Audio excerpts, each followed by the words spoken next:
ખાખીને દાગ ગુજરાતના પોલીસ કર્મીઓએ 37 લાખની કટકી લીધી।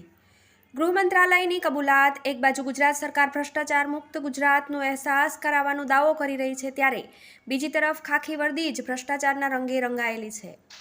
લાંચિયા પોલીસ અધિકારી કર્મચારીઓએ ખાખી વર્દીને કલંક લગાવ્યું છે। ખુદ ગૃહ વિભાગે જ સ્વીકાર્યું છે કે છેલ્લા 3 વર્ષમાં પોલીસ કર્મચારીઓએ ₹36.56 લાખની કટકી લીધી છે। ટૂંકમાં ગુનો આચર્યો હોય, છટકબારી શોધવી હોય તો પૈસા ફેંકો, તમાશા દેખો, બધું સમસૂત્રું પાર ઉતરી જાય છે।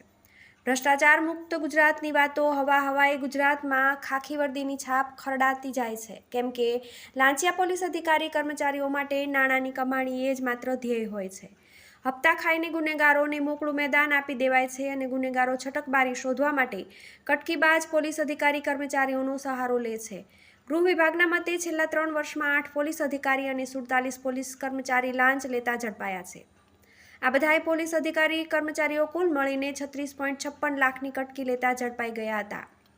ખાખી વર્દીને પૈસા આપો તો કામ થઈ જાય છે। મહત્વની વાત એ છે કે ઢોર માર ન મારવા કેસમાં નામ કમી કરવા માટે, દારૂ, જુગાર, ક્રિકેટનો સટ્ટાનો ધંધો ચાલુ રાખવા, દારૂનો કેસ ન કરવા, પશુ ભરેલું વાહન કતલખાને જવા દેવા માટે, લાકડા અને પથ્થરની હેરાફેરી કરતા વાહનોને જવા દેવા માટે પોલીસ અધિકારી કર્મચારી લાંચ લે છે। પોલીસના કબજામાંથી કાર કે ટ્રક છોડાવવા માટે ખાખી વર્દીને પૈસા આપો તો કામ થઈ જાય છે। મદદરૂપ થવાને બદલે પોલીસ ખુદ લાંચ લેવામાં મસ્ત। ભ્રષ્ટાચાર મુક્ત ગુજરાતના દાવા કરવામાં આવી રહ્યા છે અને કોઈપણ સરકારી વિભાગમાં પૈસા માંગે, એન્ટી કરપ્શનને જાણ કરો તેવી મોટા ઉપાડે જાહેરાતો કરવામાં આવી રહી છે, તેમ છતાંય લાંચ લેવામાં પોલીસ અધિકારી કર્મચારી ખચકાટ અનુભવતી નથી। પોલીસ સ્ટેશનમાં મે આઈ હેલ્પ યુ ના પાટિયા લાગ્યા છે, પણ મદદરૂપ થવાને બદલે ખાખી વર્દી ખુદ લાંચ લેવામાં મસ્ત બની છે। કેવા કારણોસર પોલીસ અધિકારી કર્મચારી લાંચ લેતા પકડાયા?